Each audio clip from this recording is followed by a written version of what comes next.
వాక్యములోనికి దేవుని మహిమార్థమై విడుదల చేయుచున్నాము. Congratulations, may God bless you to do more for the glory of God. God bless you. You can take this also.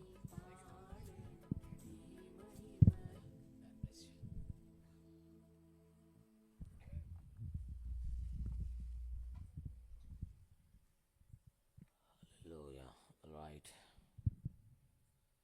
So the meeting has to be concluded by 10 p.m. It's also 9:30. I don't know what the convener says. దేవుని పరిశుద్ధ నామమునకు మహిమ కలుగును గాక. ఈ సభ 10 గంటలకు త్వరగానే ప్రారంభిస్తారు. పైగా చలి దినాలు కూడా ఉన్నాయి. సాధ్యమైనంత త్వరగానే ముగిస్తారు అనుకున్నాను, కానీ ఏమి వ్యర్థం చేసినట్టు కనపడలేదు సమయం. కానీ మంచిగానే సమయం అయిపోయింది.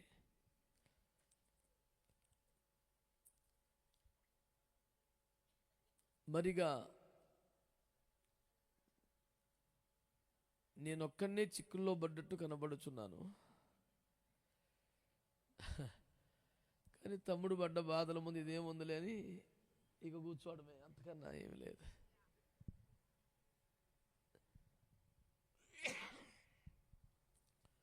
కొన్ని వందల మంది దైవజనులతో తమని ఆరోగ్యం కొరకై, ప్రభు కనికరం కొరకై తీవ్రమైన ప్రార్థనలు, విజ్ఞాపనలు, చేతనైనంత వరకు ఉపవాసాలు, సాధ్యమైనంత వరకు సహాయాలు చేయడానికి దేవుడు విస్తృతమైన కృప అనేకులకు అనుగ్రహించారు. అందులో మేము ఉండడాన్ని బట్టి సంతోషిస్తున్నాం. తమ్ముడు సాక్ష్యం చెబుతూ ఒక మాట అన్నాడు, మళ్ళీ ఇలాంటి ఒక దైవజనుణ్ణి తయారు చేయడానికి చాలా సమయం పడుతుంది గనక ప్రభువా నీవు తనని కాపాడు, స్వస్థపరచు అంటూ అన్నయ్య ప్రార్థన చేశారు అని. అది 100% నిజం, కరెక్టు. మా హృదయంలో అత్యధికమవుతున్న భారం అదే. ఈ రోజులలో తలాంతులు కలిగిన, వాడబడుతున్న, స్వప్రయోజనము ఆశించని, నాకేమీ అక్కర్లేదు అనే వైరాగ్యంతో సేవ చేసేవారు చాలా తక్కువ ఉంటారు. ఘనతనో ధనమునో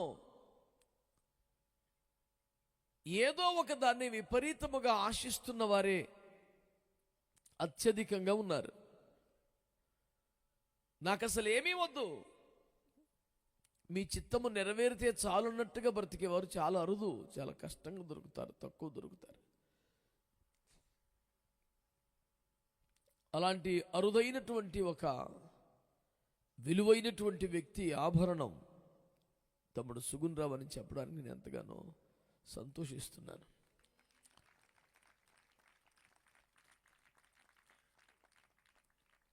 బాధను అనుభవించినాడు గనక, వైద్య ప్రక్రియ కఠినమైనది గనక చాలా కాలం బ్రతకాలి అనిపించదు. ఎందుకంటే జీవితం మీద విరక్తి కాదు, వైద్య ప్రక్రియ అంత బాధాకరంగా ఉంటుంది. The very process of the whole treatment is very painful. చాలా కష్టం అనిపిస్తుంది. కానీ ఏప్రిల్ నుండే ఈ శ్రమ నేను అనుకున్నాను, కానీ చిన్నప్పటి నుంచి ఉందని ఇప్పుడే తెలిసింది. కనుక నాన్న, కష్టం నీకు అలవాటైపోయి ఉండాలి. ఈ పాటికి ఇంత నడిపించిన, బ్రతికించిన దేవుడు దాన్ని కూడా అధిగమింపజేసే శక్తి దేవుడు నీకు ఇస్తాడని మేము ఎంతగానో విశ్వసిస్తున్నాము. దేవుని కృప ఆ ఏరియాలో కూడా విస్తరించాలని కోరుకుంటూ ప్రార్థనలు కొనసాగిస్తాము. ప్రారంభంలో మరి దేవుడు బ్రతికించాడు, కొన్నాళ్ళైనా ఇంకా సేవ చేసే అవకాశం ఇచ్చారు అంటూ మళ్ళీ తనకే మనస్సాక్షి ఒప్పుకోలేదు. కొన్నాళ్ళైనా అని, మళ్ళీ కొన్నేళ్ళైనా అని దాన్ని సవరించాడు. నేను ప్రతి అక్షరాన్ని చూస్తూనే ఉంటాను కదా. అది నీ అభిలాష కాదు, దేవుని ఆత్మే. కనుక మేమందరం ఆమేన్ అన్నాం. హల్లెలూయా.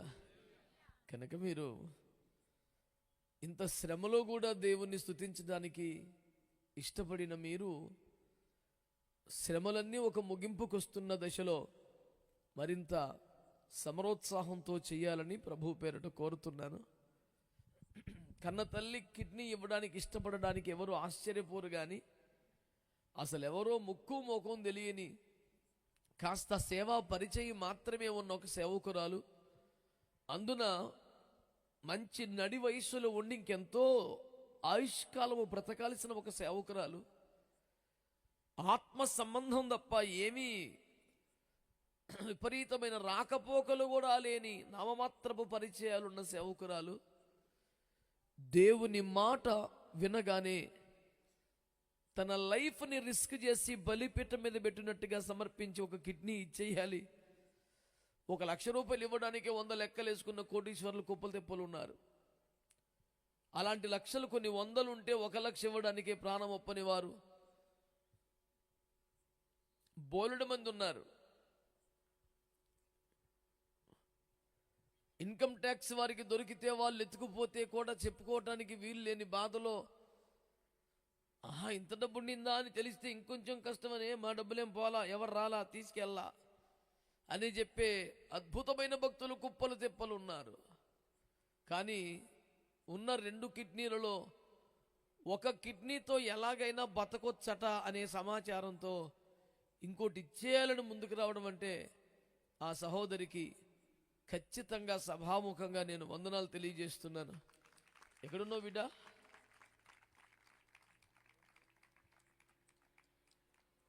రే ఎక్దమ్ గాయబ్ హో గయి.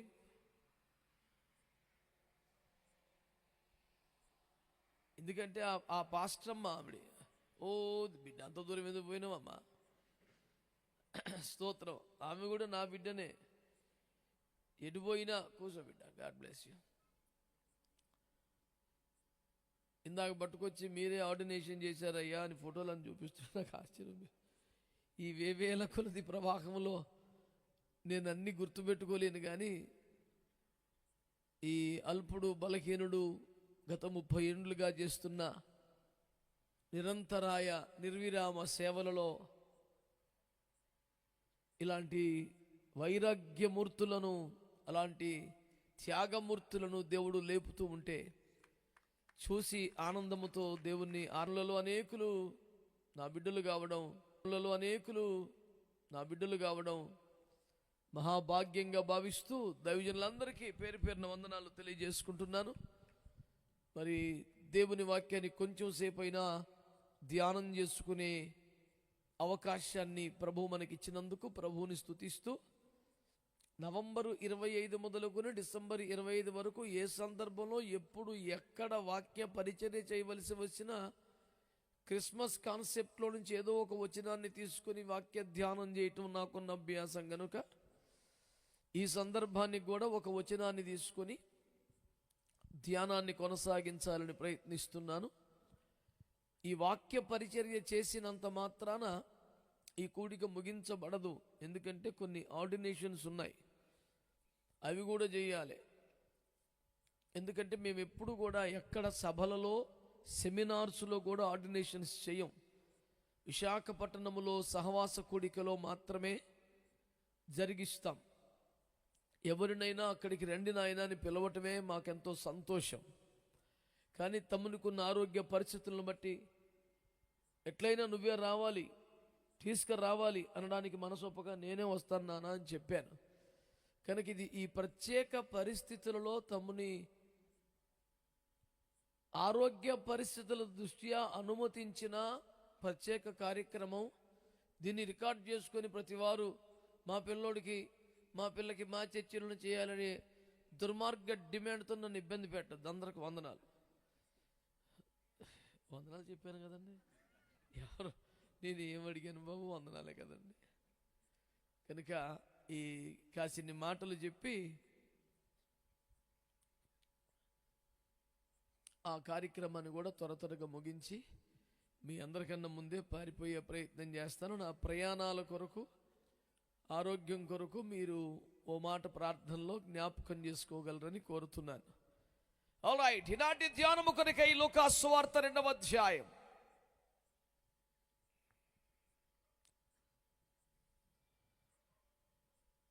లూకా సువార్త 2వ అధ్యాయం. చక్కగా మైకులో చదివే సౌకర్యం ఉంటే 24వ వచనాన్ని చదువు పెట్టమని. మోషే ధర్మశాస్త్రము చొప్పున వారు తమ్మును శుద్ధి చేసుకుని దినములు గడిచినప్పుడు ప్రతి తొలిచూలు మగపిల్ల ప్రభువునకు ప్రతిష్ట చేయబడవలెను అని ప్రభువు ధర్మశాస్త్రమందు చెప్పబడినట్టు గువ్వల జతనైనను 2 పావురపు పిల్లలనైనను బలిగా సమర్పించుటకును వారు ఆయనను యెరూషలేమునకు తీసుకొని పోయిరి. దేవునికి ఒక మంచి స్తోత్రం చెబుతారా? హల్లెలూయా. ప్రభునందు మిక్కిలి ప్రియమైన దేవుని బిడ్డలారా, నాకు అత్యంత ఆశ్చర్యం కలిగించే, బాగా వింతనిపించే వచనాల్లో ఇది ఒకటి. మీరు తలలు పైకెత్తి నా వైపు చూస్తే నా బాధ ఏంటో బోధ ఏంటో మీకు చెప్తాను. ఈ కూటానికి కిస్మిస్కి దేనికి లింక్ లేని ఒక వాక్యం తీశాడు, మళ్ళీ కిస్మిస్ అంటాడు ఏంటని కోపంగా చూడబాకండి. ప్రశాంతంగా మీరు అందులో తడిమేసుకోకుండా నా వైపు చూస్తే నా భారం ఏంటో మీ దగ్గర పంచుకుంటాను. వింటున్న ప్రజలందరూ దేవునికి స్తోత్రం చెప్తారా? దేవుడు తన వాక్యము ద్వారా మనతో మాట్లాడునుగాక. పరిశుద్ధాత్ముడే మనకు ప్రబోధకుడై బలపరచునుగాక. దేవుని బిడ్డలారా, ఈ దినాన ఒక అద్భుతమైన సంగతిని మీ దృష్టికి తెస్తున్నాను. ప్రభువైన యేసు క్రీస్తు వారు అఖిల బ్రహ్మాండమును చరాచర జగత్తును పుట్టించి పోలిసి పాషిస్తున్నటువంటి దేవుని వాక్యమై ఉండి, యోహాను 1:1 ప్రకారం కలిగి ఉన్నదేది ఆయన లేకుండా కలగలేదని 1-4 వచ్చిన మధ్యలో చెప్పారు. సమస్తమును కలిగించిన వాక్యం అతడే అని చెప్పారు. సామెతలు 8 ప్రకారం సృష్టిలో ప్రధాన శిల్పిని నేనే అని చెప్పారు. హెబ్రీ పత్రిక 1:1 ప్రపంచంలో నిర్మించిన వాక్యము, నిర్వహిస్తున్న వాక్యము తానేనని చెప్పారు. హెబ్రీ పత్రిక 11:3 ప్రపంచం నిర్మించిన వాక్యం అని చెప్పారు.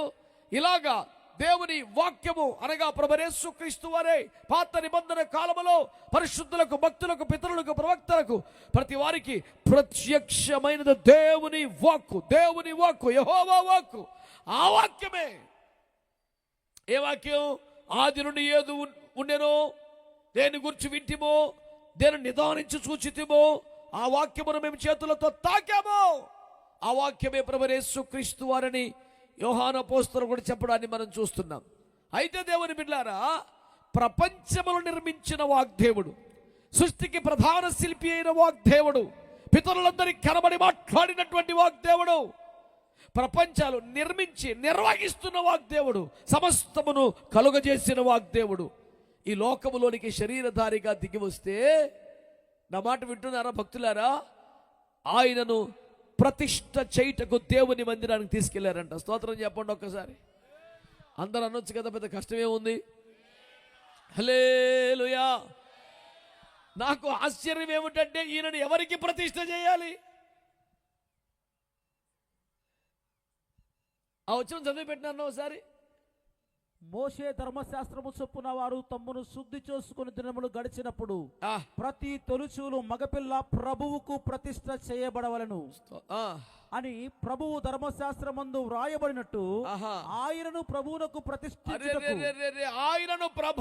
ప్రతిష్ట చేయుటకు ఆయనను దేవాలయములోనికి తీసుకొచ్చారంట. స్తోత్రం చెప్పండి గట్టిగా.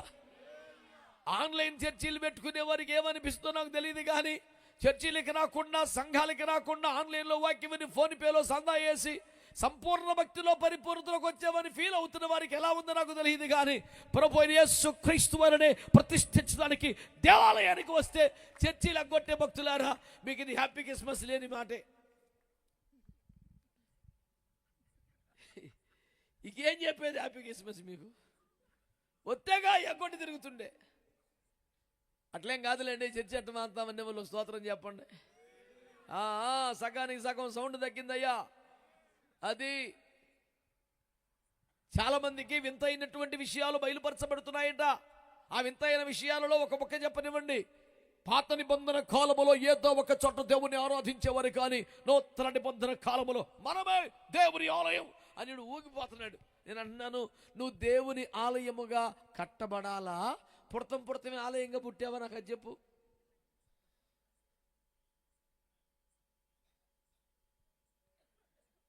నువ్వు అసలు నువ్వే దేవుళ్ళలాగా, నువ్వే దేవాలయంలాగా, నువ్వే చిన్న పరలోకంలాగా నువ్వు ఫీల్ అయిపోతే పని ఎట్టవుతుంది నాన్న. Christianity cannot continue on feelings and emotions. అర్థమైందా? క్రైస్తవ్యము ఫీలింగ్స్ మీద కట్టబడదు కదా, వాక్యం అనే పునాది మీదకి రావాలి. ఈడు ఎక్కడైతే చెప్పాడో, ఎక్కడ 1 కొరింథీ పత్రిక 3:16 know you not you are the temple of the Holy Ghost. నువ్వు దేవుని ఆత్మకు ఆలయమని తెలియదా, పరిశుద్ధాత్మక నిలయమని తెలియదా అని ఉన్న చోట 16 వచ్చిన పట్టుకుని వేళ్లాడుతున్నాడు. కానీ మరి పై వచ్చినకి ఎందుకు వెళ్ళవరా అర్భగా? పైనే ఉంది, అయ్యా వేయబడిన పునాది తప్ప వేరొకడు ఎవడు పునాది ఇంకోటి వేయకూడదు. ఆ పునాది మీద ఎలా కట్టుకుంటావో జాగ్రత్తగా చూసుకోవాలి.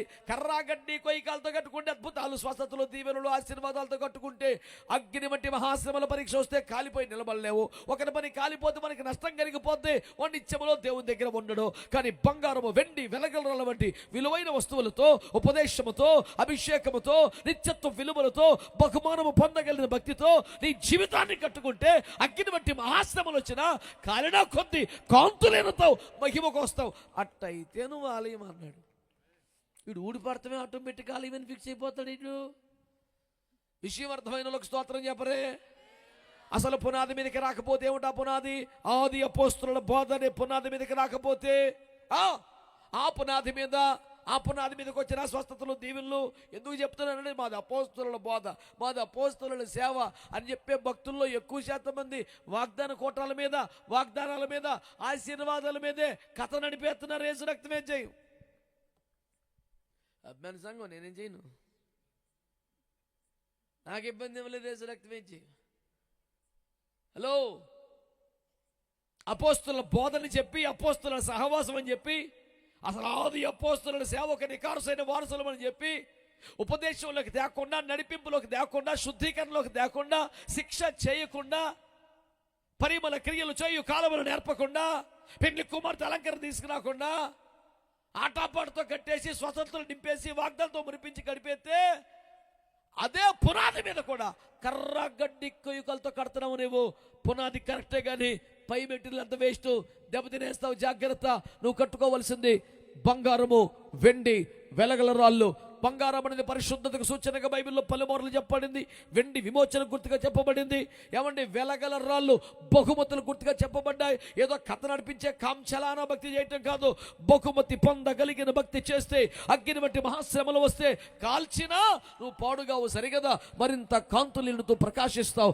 ఆ భక్తి చేస్తేనే ఆలయం అన్నాడు. దేవునికి స్తోత్రం చెప్పొచ్చు కదా. హెబ్రీ పత్రిక 3:6 ధైర్యమును, ఉత్సాహమును, నిరీక్షణను తుదమట్టుకు చేపట్టిన యెడల మనమే దేవుని ఆలయం, దేవుని ఇల్లు. అసలు ధైర్యము వహించవలసిన పరిస్థితి ఎందుకు ఉంటుంది? చుట్టూ అభిమానులే ఉంటే, చుట్టూ సంరక్షకులు ఉంటే, చుట్టూ జిందాబాద్ బ్యాచే ఉంటే, చేతి నిండా డబ్బుంటే, అసలు శత్రువే లేకపోతే, అంతా హాయిగా ఉంటే, కీడు వచ్చులను తలంపేలేని ఆనందకరమైన జీవితం కనబడుతూ ఉంటే ఎవడైనా వచ్చి ధైర్యంగా ఉండండి అని చెప్పే అవసరం ఏముంటుంది? ఇబ్బంది పడే, భయపెట్టే, తరం పడే, బాధాకరమైన పరిస్థితి ఉంటేనే కదా భయపడద్దని చెప్పాలా. నీవు ధైర్యము వహించుము అనే మాట చెప్పాల్సి వస్తుందంటే ధైర్యమును కోల్పోయే పరిస్థితులు ఉన్నాయనే కదా అర్థం.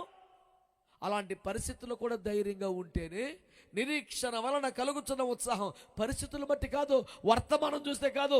దేవుడు ఉన్నాడు, ఏదో ఒకటి చేస్తాడు, నిత్యములో బహుమానిస్తాడు, మహిమలోకి తీసుకెళ్తాడు అనే ఒక నిరీక్షణ ఉందే. ఆ నిరీక్షణ వలన ఉత్సాహం కలుగుద్దంట. ఆ ఉత్సాహం కలిగి ఉంటే అప్పుడు నువ్వు దేవుని ఆలయం. మాట్లాడతలేదు భక్తులు. ఎఫెసీ పత్రిక 2:20 ప్రకారం క్రీస్తు యేసే ముఖ్యమైన మూలరాయి ఉండగా అపోస్తలుల ప్రవక్తలు వేసిన పునాది మీద మీరు కట్టబడుతూ దేవుని ఆలయ మగుటకు అభివృద్ధి పొందుచున్నారు. ఆ అనుభవాల్లోకి వస్తే నువ్వు ఆలయం అవుతావు. ఇప్పుడు చెప్పండి, ఆ పునాది మీదకి రావాలంటే ఏం చేయాలి? కర్రా గడ్డి కైకాలు కాకుండా వెండి బంగారు వెలగలతో కట్టబడాలంటే ఎక్కడికి రావాలి? హలో, దేవుని ఆలయం అభివృద్ధి పొందాలంటే ఎక్కడికి రావాలి? పేతురు 1:2-5 మీరు సజీవమైన రాళ్ళ వలె ఉండి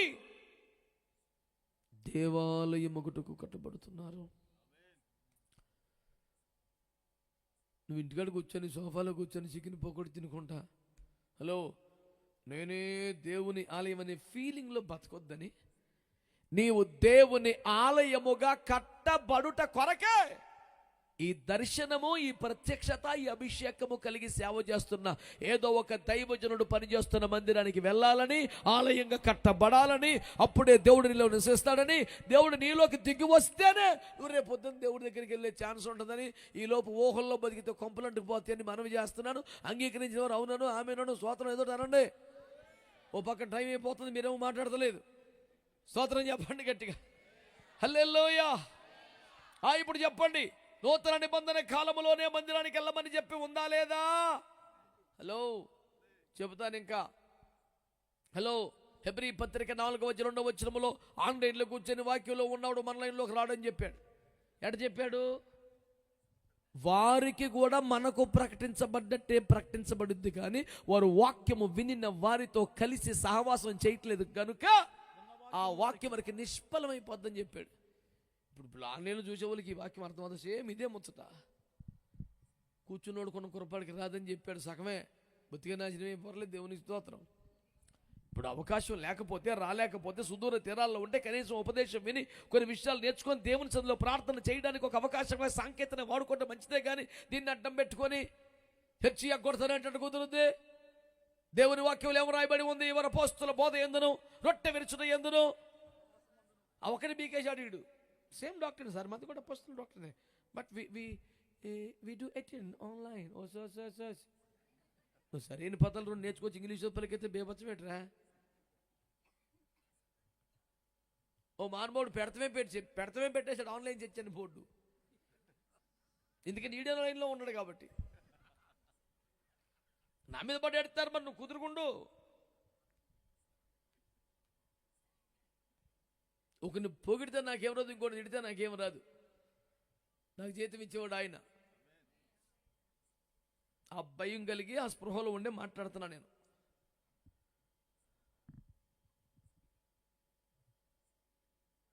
అపోస్తుల బోధే, అపోస్తుల ప్రార్థనే, అపోస్తులలాగా రొట్టె విరుస్తున్నావు, కానీ అపోస్తుల సహవాసం చెట్టుకొకరు పుట్టకొకరై. ఆ చెట్టు కింద, ఆ పుట్ట కింద యేసు రక్తం వేయించాం. సిగ్నల్ వచ్చింది కాబట్టి ఫోన్ చేసుకుని కాన్ఫరెన్స్ కలిపేసుకుని, ఏందిరా మీరంటే ఆన్లైన్ చర్చ్. సూపర్. నువ్వు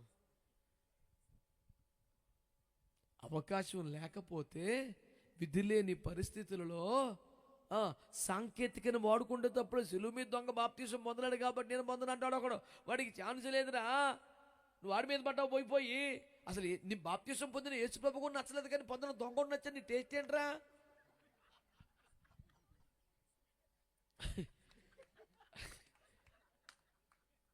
ఫిరంగిపురం వారికి బాగా నచ్చినట్టుంది విషయం.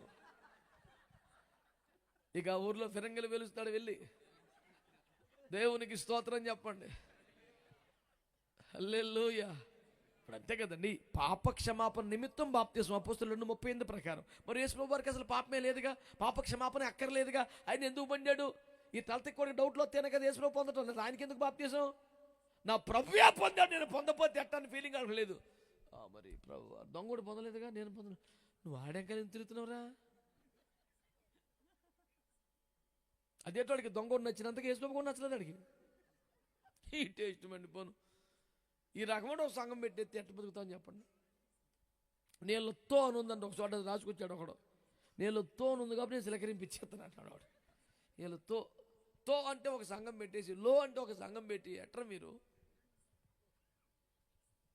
ఎటో సంఘం పెట్టో, దేవుని పిలుపు ఉంటే, దర్శనం ఉంటే, ఏర్పాటు ఉంటే, దేవుని పంపబడితే, హస్త నిక్షేపం జరిగితే, అపోస్తలులు నేను పంపితే ఎల్లో ఏం పర్లేదు.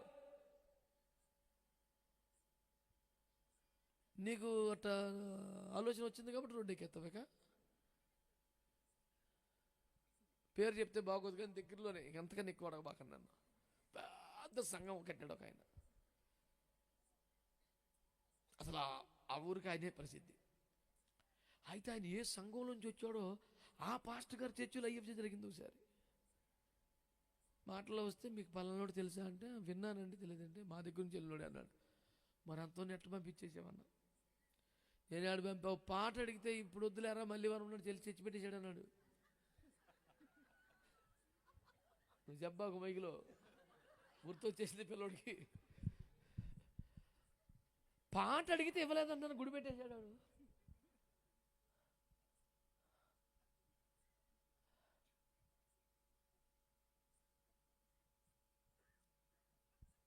అందరికీ వందనాలు. ఏం చెప్పమంటారు మరి, బాధలు ఎట్టున్నాయి?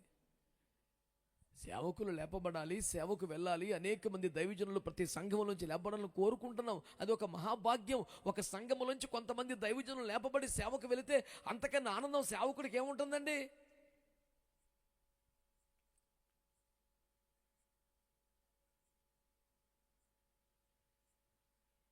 కానీ సక్రమ పద్ధతిలో కదా.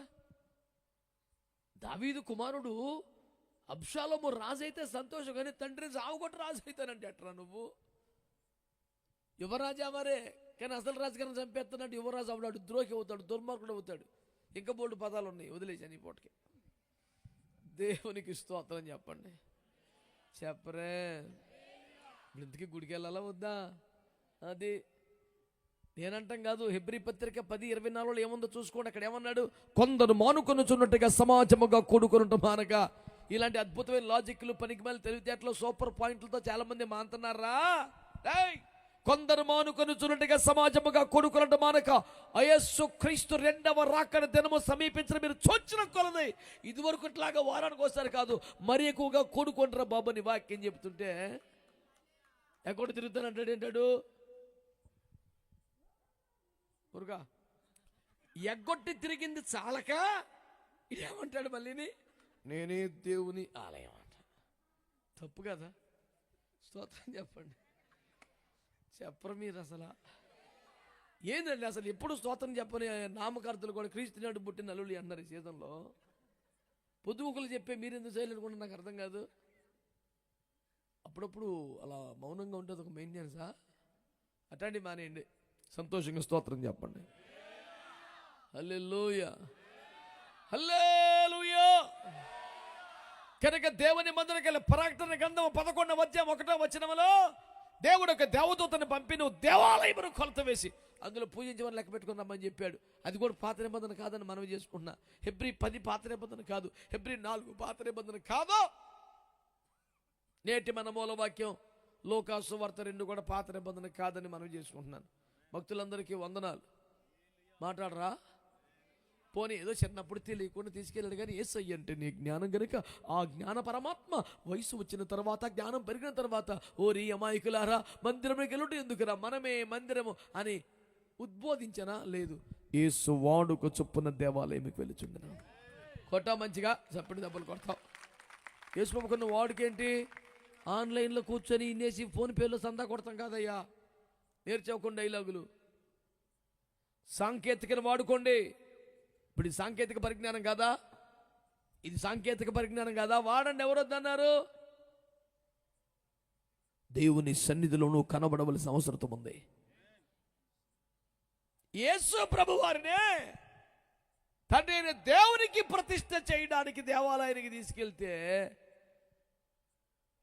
నువ్వు వెళ్ళక్కర్లేదనే సిద్ధాంతం ఎట్ట కూర్చున్నావు? నీకు సౌకర్యం ఉంది కాబట్టి. ఆదివారం ప్రశాంతంగా తీరుబాటుకుని 3 రకాల జీవరాశులు తెచ్చుకొని వండించుకొని చోపలో కూర్చొని తినుకుంటా టీవీలో ఎవడో ఒకటి వాక్యం వినొచ్చని నువ్వు ఫిక్స్ అయిపోయావు కాబట్టి. ఆదివారం ఉత్తి ప్రసంగమే కాదురా బాబు, సహవాసం ఇంపార్టెంట్.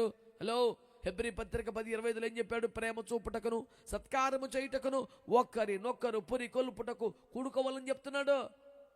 విశ్వాసాలు ఒకరినొకరు ఎంకరేజ్ చేసుకోవాలి, బలపరచుకోవాలి, ప్రోత్సహించుకోవాలి, రేపాలి, రెచ్చగొట్టాలి. ఇన్ని ప్రోగ్రామ్స్ ఉంటాయి ఆదివారం.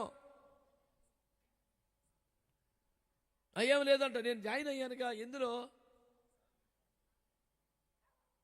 జాయిన్ అయ్యాడంట?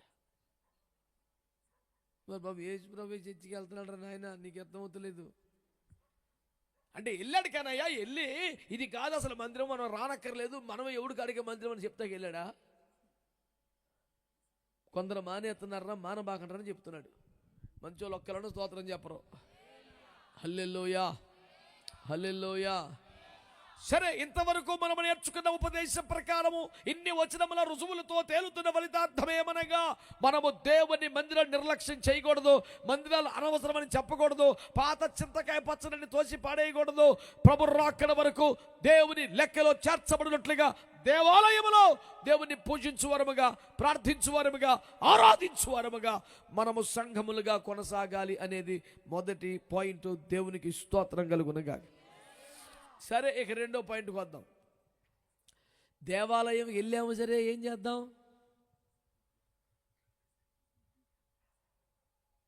మన సూట్లు అయ్యో, మన పట్టు చీరలు అయ్యో, మన బంగారం ఏదో వేసుకెళ్ళి చూపిద్దాం జనాలకి. అసలు ఈ ప్రదర్శన కొరకే మందిరానికి వెళ్ళే మహాభక్తులు ఉన్నారని వినికిడి. ఇక్కడ ఉన్నారో లేదో నాకు తెలియదు, జనం చెప్పుకునే మాట చెప్తున్నాను మీకు. రోజు ఏదో ఒక ఊరు వెళ్తుంటాం కదా మేము, వింటూ ఉంటాం.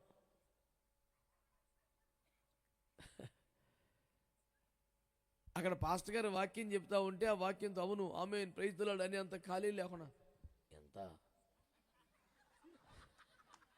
ఏడవన్నావు, ఆఫర్లో వచ్చిందా, ఏంది 10,000 పెట్టా బావు, సర్లే కానీ నా ఆఫర్ ఉంటే నాకు కూడా SMS పెట్టు. శ్రద్ధగా వినాలి. విన్నాం, దేవుడి స్తోత్రం, హల్లెలూయా.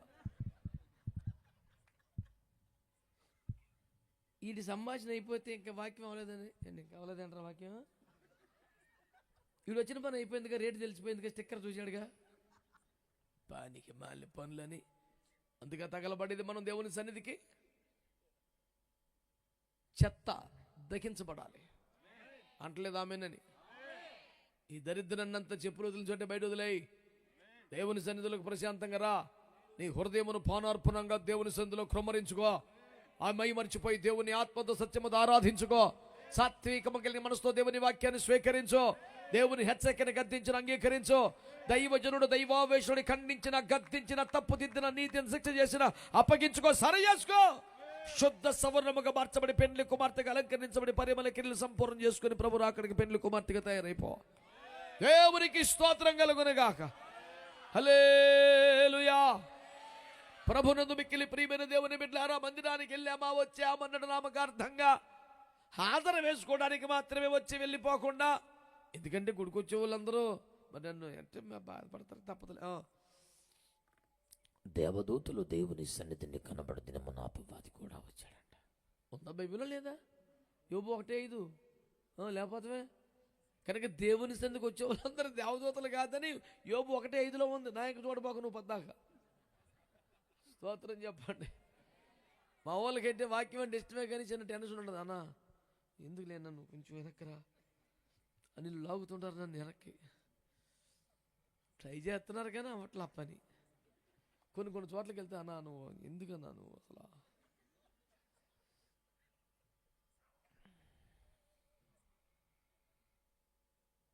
ఆయా దేశాలు కూడా పోతుంటాను కానీ నన్ను ఎవరు పిలిస్తే వెళ్తా, నాకు ఇబ్బంది ఏముంది.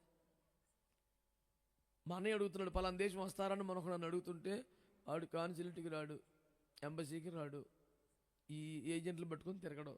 ఆ పార్ట్నర్ నువ్వే పడి వీసా ఇచ్చి టికెట్ ఇస్తే వస్తాడని చెప్తాడు. కరెక్ట్ అని చెప్పాను. నేను ఎక్కడ తెచ్చేది ఇవన్నీ? రోజుకు 3 కోటాలు పెడుతున్నా, పని అవ్వట్ల. ఆదివారం 5 కోటాలు పెడుతున్నాను, తెలిసి అత్తలేదు వెళ్ళి ఎంబసీలో లైన్లు వచ్చని దేవుని స్తోత్రం. నా వల్ల కాదురా బాబు ఇవన్నీ. మరి కొంచెం ప్రయాసపడాలి సార్. పడతానగా తిని పడుకున్నానా? నేను ఆ ఎంబసీలో ప్రయాసపడాలంట. నీ దండం పెడతానయ్యా. ఊపిరి అంత పని ఉంది. మా పిల్లవాళ్ళలాగా సూట్ లేదు కానీ పని ఎందుకు లేదు నాకు? దేవుని స్తోత్రం చెప్పండి. చిన్నపాటి అంబేద్కర్లో ఉన్నావు కదా నా ఎదురుకుండా. దేవుడు నిన్ను దీవించునుగాక. హల్లెలూయా. అప్పుడప్పుడు మంచి మంచి చైన్లు రింగ్లు వేసుకొచ్చి నాకు చూపిస్తుంటాడు. అంటే ఉద్దేశం ఏంటంటే అయ్యా నీ ప్రార్థన వల్ల దేవుడు నన్ను ఆశీర్వదించాడని. పితామహుడు ఎక్కడ ఉన్నాడు? అయ్యా దేవునికి స్తోత్రం. సాక్ష్యం చెబితే ఒకడు మొన్న దేవుని కృప బట్టి ఈ సంవత్సరం కూడా కిస్మిస్కి ₹1,00,000 బంగారం కొనుక్కున్నాం. దేవుని కృపల్లో కిస్మిస్కి ₹1,00,000 బంగారం కొన్నాడంటాడు. ఆయన బంగారు లోకాన్ని వదిలేసి వస్తే నువ్వు కొనుక్కోవటమేట్రా అంటే మరి ఇక అంతే. పిచ్చి పిచ్చి పనులన్నీ మాట్లాడతారు. ఏమంటే యేసయ్యని మహిమ వదిలేశాడా? పరలోకం వదిలేశాడా? మహిమ స్వరూపాన్ని వదిలేశాడా? దైవ స్వరూపం వదులుకున్నాడు. తండ్రికి విషయాలు వదిలే అన్నీ వదులుకుంటే దాని పేరు క్రిస్మస్. అన్నీ తగిలించేసుకుంటే కిస్మిస్ ఏంటో అర్థం లేకుండాను. విషయం అర్థమైన ఎవరన్నా ఆమెను అంటామో స్తోత్రం అంటామో. దేవునికి స్తోత్రం కలుగునుగాక. హల్లెలూయా. ₹1,00,00,000 మాట చెప్తున్నాడు. మందిరానికి వెళ్దామా, పాటలు పాడదామా, ఆరాధన చేద్దామా, కానుకలు ఇద్దామా, ఇవన్నీ సూపరు. దీనికి మించిపోయిన ఒక మాట చెప్తున్నాను. దేవాలయములో ఆయనను తండ్రికి ప్రతిష్ఠించడానికి వెళ్ళారంట. ఈ రాత్రి నా సందేశంలో కీలకమైన పిలుపదే, మా ప్రభువును నమ్మిన బిడ్డలారా, మందిరానికి వెళుతున్న వారులారా, దేవునికి ఆరాధించడానికి వెళుతున్నారు, పాటలు పాడుతున్నారు, కానుకలు గడిస్తున్నారు, సేవకులు గౌరవిస్తున్నారు, వాక్యాన్ని స్వీకరిస్తున్నారు. ఇంకెంతకాలం మిమ్మల్ని మీరు దేవునికి ప్రతిష్ఠించుకోకుండా బతుకుతారు? ప్రభు రాకడ సమీపంగా ఉంది. వ్యక్తిగతంగా నీకు పిలుపు వస్తే అది ఎప్పుడో, ఎవరికో, ఎక్కడ, ఎవరికి తెలియదు కదా. ప్రతివాడు 40 ఏళ్ళు బతుకుని ఉందా? ప్రతివాడి కార్యములు చేస్తేనే పిలుపు ఉంటుందని ఉందా? అకస్మాత్తుగా ఏ జబ్బు లేకుండా, మాకెంతో ప్రియమైన కుటుంబం, ఒక దైవజనుడి భార్య ఆస్ట్రేలియాలో గత వారంలో ప్రభునందు నిద్రించారు. వారి సమయాలు మన సమయాలు వేరు కనుక నేను ఆన్ చేసేపాటికి విస్తారమైన మిస్డ్ కాల్స్ ఉన్నాయి. వాళ్ళు మళ్ళీ కాల్ చేస్తే చాలా దుఃఖపడుతున్నారు. అయ్యా పాస్టర్ గారు ప్రభునందు నిద్రించారని. అయ్యో, ఎంత వయసు అంటే 48 సంవత్సరాలు. ఏమైంది? హార్ట్ అటాక్ వచ్చిందా? లేదయ్యా. ఏమైనా స్ట్రోకా? ఏమైనా జబ్బు ఉందా? ఏమైనా రెగ్యులర్ హెల్త్ చెకప్స్ ఉంటాయండి మాకు ఇక్కడ. ఎవ్రీ 6 monthsకి it's mandatory to go for all health checks. చిన్న కంప్లైంట్ కూడా లేదండి. మంచిగా నిద్రపోయింది. పొద్దున్న లేచి 5 గంటలకి స్తోత్ర ప్రార్థన లేపుతుండే పలకట్లేదని కదిపి చూస్తే చచ్చిపోయింది. అసలు ఏమైందో అర్థం కావట్లేదు అని వాళ్ళంతా దుఃఖపడుతున్నారు. నేను ఎందుకు ఈ సందర్భాన్ని జ్ఞాపకం చేశానంటే, ఒక వ్యాధి వచ్చింది కాబట్టి చచ్చిపోతామనో, నాకు ఏ వ్యాధి లేదు కాబట్టి ఉంటామనో, రెండో అమాయకమే కదా. సురేష్ అయ్య గారు ఉన్నప్పుడు రామగుండంలో ఒక మందిరంలో, ఆదివారపు ఆరాధనలో ఒక మందిరంలో వాక్యం చెప్తున్న ఒక మాట అన్నారు. చాలా వివాదమైంది ఆ మాట అప్పట్లో. ఆత్మహత్య పాపము కాదు, నరకంలో వెయ్యనులే, సరే పరలోకానికి తీసుకొస్తానులే అని ప్రభు గారు ఒక మాట అంటే, భూమి మీద పరిశుద్ధులు ఎవడో బతకడని చెప్పాను నేను. చాలా వివాదాస్పదం అయిపోయింది.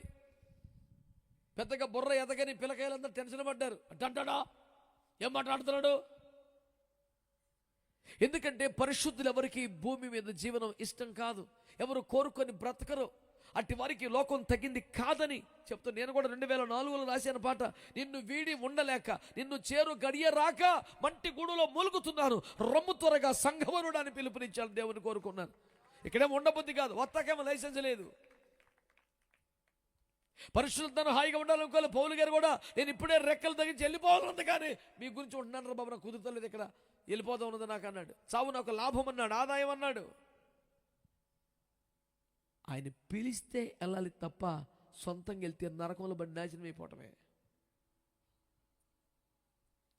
నేను ఆరోగ్యాన్ని కావాలని నిర్లక్ష్యం చేస్తున్నవారు తెలియని, ఇప్పుడు ఆయనకి కిడ్నీలో సమస్య వచ్చిందని కోరుకున్నాడా? కావాలని చేశాడా? కాదు, ఒక శ్రమ అనుమతించబడింది.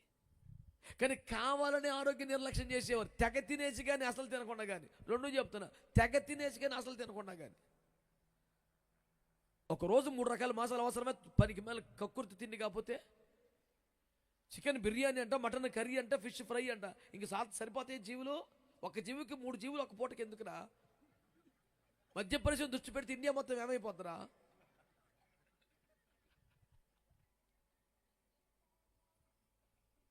తిన్నావు, నీ గారి గురించి కెపాసిటీ ఉంది, ఆర్థిక స్థితిమంతులు ఉన్నారు, నిన్ను ప్రేమించి బజ్జులాడు వేసే వాళ్ళు ఉన్నారు, తినేస్తున్నావు, కరెక్టే.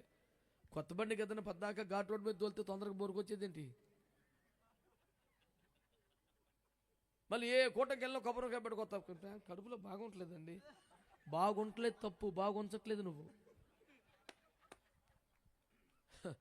మహా గొప్ప దైవజనుడు, ప్రభు సన్నిధికి ఎక్కినటువంటి ఆచార్య ఏబి మాసలమ్మని గారు, విన్నారా పేరు? నడిపించు అలాంటి పాటలను రాసిన పెద్ద అన్ని కోట్ల రూపాయల పాటలు రాశాడు మహానుభావుడు. ఆ దైవజనుడు హాస్పిటల్ చివరి క్షణంలో చాలా రకాల వ్యాధులతో నరకయాతన అనుభవిస్తున్నారంట. సంఘ పెద్దలు వెళ్ళారయ్యా, ఇంత గొప్ప సేవ చేశారు, ఇన్ని వేల మంది రక్షణలో తెచ్చారు, మీకింత అవస్థ ఏంటయ్యా, ఇంత బాధ ఏంటయ్యా అని సంఘ పెద్దలు ఏడిస్తే, ఆయనంతా చివరి గడియల్లో కూడా చిద్విలాసంగా చిరునవ్వు నవ్వి చెయ్యలా పెట్టి, ఇదంతా మీ ప్రేమే అన్నాడంట. అలా ఆశ్చర్యపోతే, వద్దంటే నిన్నారా, కొంచెం వేసుకోండి అయ్యా, కొంచెం వేసుకోండి అయ్యా, మీకోసం ఉండేమయ్యా, కష్టపడి చేసామయ్యా, అన్నిటి సాగు కొట్టారు కదరా మీరు అన్నాడు. ఇలాంటి సాక్ష్యాలు నిన్ననేమో నేను ముందే జాగ్రత్త పడిపోయా. నన్ను ఎవడెంత బలవంతం చేసినా నేను కరగను. వద్దు నాన్న, అస్సలు వద్దు, కొంచెం కూడా వద్దు చెప్పారా, రక్తం వేసి అంతటితో కూటం ముగిసిపోద్ది, ఏముండదు. యేసు రక్తమే జయం. చాలా పద్ధతిగా అసలు యేసు ప్రభు కృపంతా ఈడి మీద ఉన్నంత బాగా చెప్తాం 3 సార్లు. 4వ సార్లు ఉగ్రత 7 పాత్రలు ఒకటైనా వస్తుంది దానికి. మరి కృపావాక్యం విలువకపోతే ఇక పాత్రేగా. స్తోత్రం చెప్పరు మీరు. హల్లెలూయా. ఏం చేద్దాం? మందిరానికి వెళ్ళి మనల్ని మనం అంటలా మీరు ప్రతిష్ఠించుకోవడం, ప్రతిష్ఠ చేసుకోవడం. మొత్తం చెప్పడానికి టైం సరిపోదు కానీ ఒక ముక్క అంటాను మిమ్మల్ని ఈ పూట. కాన్సిక్రేషన్ అంటాడు ఇంగ్లీష్లో. అంటే డెడికేషన్ అనే పదం కానీ ఇంకొంచెం పైనది. డెడికేషన్ అంటే అంకితం, కాన్సిక్రేషన్ అంటే పరిశుద్ధపరచబడి అంకితం అవడం. కొంచెం పెద్ద పదం, ఇంకొంచెం బాగా వినండి.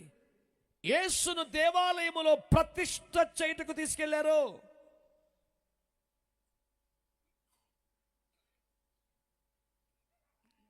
కోడెలు గొర్రెలు ఇలా సమర్పించే ఆ వరుసలో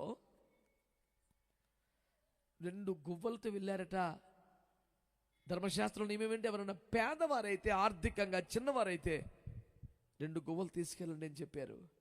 అంటే వారు ఆర్థికంగా అంత దీనస్థితిలో ఉన్నారు యోసేపు మరియమ్మలు.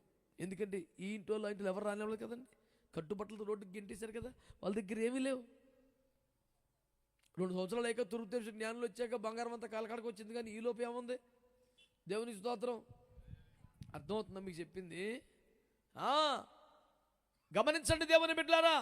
అంటే అంత పేదరికంలో కూడా, కనీసం ఖర్చులు లేని స్థితిలో కూడా, ఒక మంచి అర్పణ ఇవ్వలేని దశలో కూడా వారు బాలుని దేవునికి ప్రతిష్ఠించడానికి దేవాలయానికి తీసుకొచ్చారు. నువ్వేదైనా కారణాలు చెప్తున్నావేమో, వీలవ్వలేదండి, కొన్ని ప్రాబ్లమ్స్ ఉన్నాయండి, కొంచెం కుదురుతా లేదండి, రెసిడెన్షియల్ స్కూల్ అండి, ఈ మాటలని మాట్లాడొద్దు. దేవునికి మన బిడ్డలను ప్రతిష్ఠ చేయవలసిన అవసరం ఉందని, మనల్ని మనము దేవునికి ప్రతిష్ఠించుకోవాల్సిన అవసరం ఉందని నేను మీకు జ్ఞాపకం చేస్తున్నాను. అంటే ఏదో డబ్బులు చెల్లించమని కాదు, జీవితాన్ని దేవునికి అంకితం చేయమని వాక్యం మాట్లాడుతుంది. కొరింథీ పత్రికలో పౌలు గారు ఏమని రాశారు? జీవించు వారికి మీదట తమ కొరకు కాక తమ కొరకు మృతి పొంది తిరిగి లేచిన క్రీస్తు కొరకే జీవించవలెను. హల్లెలూయా. ఒక 15 సంవత్సరాల క్రితం కొన్ని బాంబేలో ఒక ఆయన టీషర్ట్ వేసుకుని వెళ్తానండి. అసలు విపరీతంగా నచ్చేసింది నాకు. నాకేదో నచ్చితే భూమి మీద అందరూ చెప్పేస్తాను కదా, అదే చేస్తాం. ఏమి రాశాడంటే, he died for me, I live for him. అంతే, 2 ముక్కలు. ప్రపంచంలో ఇంత సింపుల్ సువార్త ఎవరు చెప్పాడా? టీషర్ట్ మీద ముద్రించేసుకుని వెళ్ళిపోతున్నాడు. అసలు ఎంత అద్భుతం. He died for me, I live for him. ఆయన నా కొరకు చనిపోయాడు, నేను ఆయన కోసం బతుకుతాను. అంతే. అసలు ఎంత కమ్మకి చెప్పాడు సువార్త. అంతకన్నా అందంగా, అంతకన్నా సింపుల్గా ఎవడు చెప్పాడు రా భూమి మీద అనిపించింది నాకు. నేను అప్పటికే కొన్ని వేల ప్రసంగాలు చేసేసాను. అసలు ఆశ్చర్యపోయిన, అబ్బా ఎంత సింపుల్గా చెప్పచ్చు సువార్త. చెవుల్లో అమృతం పోసినట్టు అనిపించింది నాకు. ఆయన నా కొరకు మరణించాడు, నేను ఆయన కోసం బ్రతుకుతాను. అంతే, ఏం తగులేదు. అంతే.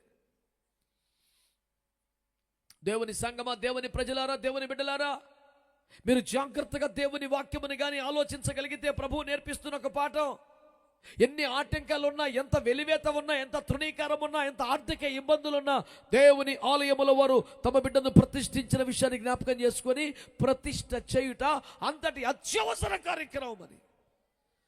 అనగా డబ్బులు చెల్లించుకోవటమో, డబ్బులు ఇచ్చి విడిపించుకోవటమో ఈ లెక్కలు మాట్లాడటం లేదు. జీవితాన్ని దేవునికి సమర్పించుకోనుట, దేవుని కొరకే బ్రతుకుతామనే తీర్మానము చేయుట అంత అత్యవసరం. మోషేని ఫరో యొక్క అంతఃపురంలో రాకుమారి కుమారుడిగా పెంచాల్సిన పరిస్థితి ఏర్పడింది కదా.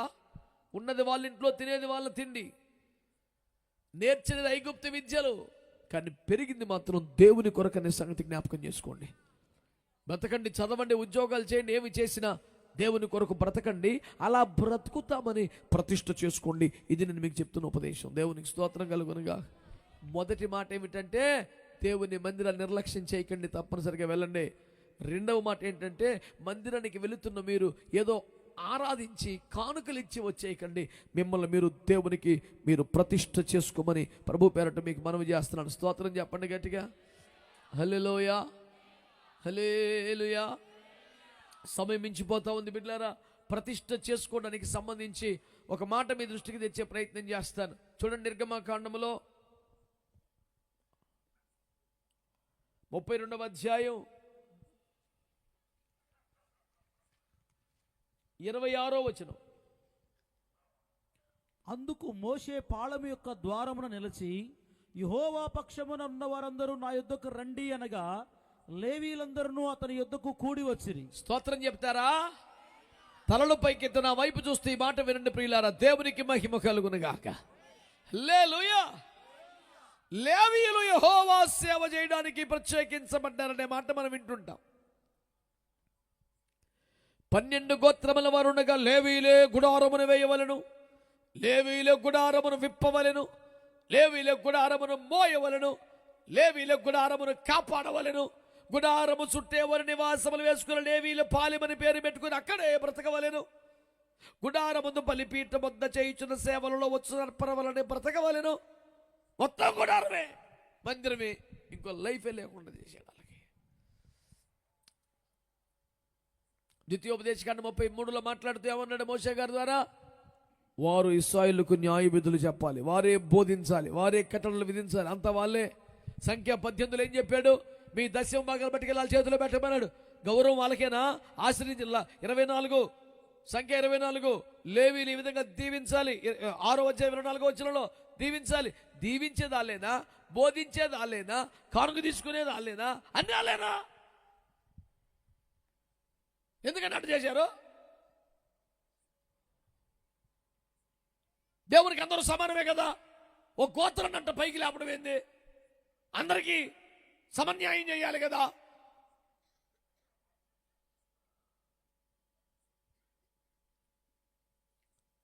మీరన్న మాట కరెక్టే, కానీ నా మాట వినండి. కానీ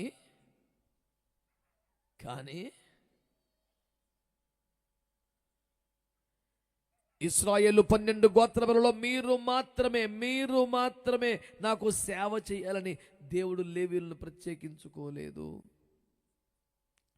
మోషే సీనాయి కొండ మీదకి వెళ్ళి 40 పగల్లో రాత్రులు అక్కడ ఉండిపోతే, మోషే లేని సమయంలో అహరోనికి అప్పగించబడ్డ గడియలో వాళ్ళు తమ మీదన వెండి బంగారములను తీసి ఒక దూడను తయారు చేయమని అహరోను అడిగి ఆ దూడ ముందు డాన్స్ కట్టి గోలగోలు చేస్తుంటే, ఈలోపు మోషే రానే వచ్చాడు. ఏంటి పని? విగ్రహారాధన చేయటమా? ఇంత ఘోరమా? ఏమిటి పాపం అంటే, అహరోను గారు నన్నేం చేయమంటావు? వాళ్ళు అట్టకూడదు, అట్ట చేశాను. ఇప్పుడు అట్లాంటి పాస్టర్లు బోడు మంది ఉన్నారు. దేవుని వాక్యం చెప్తే చేరు సంఘస్థులు ఏం కోరుకుంటుంది? అయ్యా మనం కూడా మధ్యలో మంటే చుట్టూ సపరేట్ కూడా తిరుగుదామా అంటే ఓకే ఇట్లా మళ్ళీ ఘనకారాన్ని యూట్యూబ్లో ఎట్లా తీసి అదే మరి కంటాడుకుంటాడు. నాకు అది తెలియక పెద్ద నాలెడ్జ్ లేదు.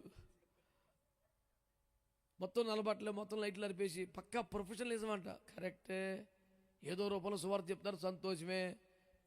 కానీ అర్ధరాత్రి కొంపలంట తిరిగి కైత్తిరాడ పట్టారో డ్యాన్సులు, లేటెస్ట్ సినిమా పాటలు రాకపోతే హీరో పాటలు రాసి ఆ బీట్లన్నీ వాయించి, ఏమంటే ఆ స్టెప్పులన్నీ వేసి, ఏందిరా మీకు ఏం పుట్టుకొచ్చింది? ఎన్నమాట? గొర్రెపిల్ల ఎక్కడికి పోవును అక్కడికి వెళ్ళపోయే గొర్రెపిల్ల బ్యాచ్గా బతుకో. బొమ్మ ముందు డ్యాన్స్ కట్టిన దూడ బ్యాచ్గా బతకబాకో. 2-3 అన్నారు ఆమెనని. డ్యాన్స్కి డేట్లు ఇచ్చేశారా? అందుకని నువ్వు అనలేదా అంట్లా తిరిగి మళ్ళీ ఎక్కడికి వచ్చాడా? నేను ఎక్కడికి వెళ్ళను, ఇటే తిరుగుతుంటా. ఇవాళకి రోడ్డెక్కి 30 సంవత్సరాలు అయింది. దేవునికి స్తోత్రం. పెద్దగా ఆస్తులు డబ్బులు లేవు తప్ప ఎడిపోయిన జనం ఉన్నారు. రేసు రక్తం ఏం చేయం. స్తోత్రం చెప్పొచ్చుగా. హల్లెలూయా. కనుక దేవుని బిడ్డలారా గుర్తుపెట్టుకోండి ఈ మాట. పిచ్చిగా డ్యాన్సులు ఆడుతూ విగ్రహారాధన చేస్తుంటే మోషే దిగి వచ్చి ఆత్మవేశంతో ఊగిపోయి చాలా ఘోరమైనటువంటి తీవ్రమైన స్పందన చేశారు. మీలో యెహోవా పక్షముగా ఉండవడని పక్కకి రండి అన్నాడు. 12 గోత్రాల వారికి ఇది సమానమైన పిలుపా కాదా చెప్పండి? హలో మాట్లాడరే. మీలో యెహోవా పక్షముగా ఉండువాడెవడో పక్కకి రా అంటే రాట్లా చూస్తున్నారు. మరి ప్రార్థనకు రమ్మంటే వస్తాం, కానీ మొత్తం ఆయన పక్కకి రమ్మంటే ఎట్ట వస్తాం? మరి ఎందుకు వస్తావు ప్రార్థనకి? బాగులేదు కాబట్టి, బాగు చేస్తాడు కాబట్టి, ఎంత కొంత ఇస్తాం కాబట్టి, ఏందే నాకు మైక్ ఇస్తారు కాబట్టి. ఒకడికో పాయింట్ ఉంటుంది. ఆడు వచ్చాడు ముందడికి మైక్ ఇచ్చేయాలి, లేతాడు ఇంకో గుడికి వెళ్ళిపోతాడు. ఎందుకంటే ఎక్కడ నాటబడిన మొక్క కాదు, కుండీలో మొక్కాడు. ఏ కుండీ ఏ స్టేజ్ మీదకి వెళ్తుంది అది? మాట్లాడరు మీరు. ఇంకా మా ఊడు కింద పెట్టాడు కానీ అందరూ స్టేజ్ మీద చుట్టూ తిరిగి ఊపిరి రాకుండా పెడతారు. ఇంకా నైవే ఇక్కడ ఎటు చూసినా కెమెరా వాళ్ళు తిప్పలు పడుతుంటారు. ఆ చందులు ఈ చందులో పెట్టి తీస్తాక అన్ని చెట్లు అడ్డు వస్తాయి మొహం కనపడకుండా అన్ని పెడతారు. నువ్వు ఇంకా నైవే నానా, పిల్లగాళ్ళకి బాగానే ఇన్స్ట్రక్షన్లు ఇచ్చావు. ఇదే కుండీలు రేపు పొద్దున కాంగ్రెస్ మీటింగ్లో ఉంటాయి, ఎల్లుండి టీడీపీ మీటింగ్లో ఉంటాయి, అవతల కమ్యూనిస్ట్ మీటింగ్లో ఉంటాయి, అవతల అసలు దేవుడు లేడని చెప్పిన మీటింగ్లో ఉంటాయి. ఏమే కుండీ నిన్న అచ్చట కలవ కదే, ఇచ్చరికి ఎలా వచ్చిందంటే కుండీకి 200 ఎవడితే అక్కడ తీసుకెళ్తాడు సప్లై కంపెనీ వాడు. స్టేజ్ వేసినట్టే కాదా? ఏదో ప్రాణగంధ మర్మలా చూస్తారేంటి? కాదేంటి? ఎవడెత్తిపోతున్నాడు రోయ్?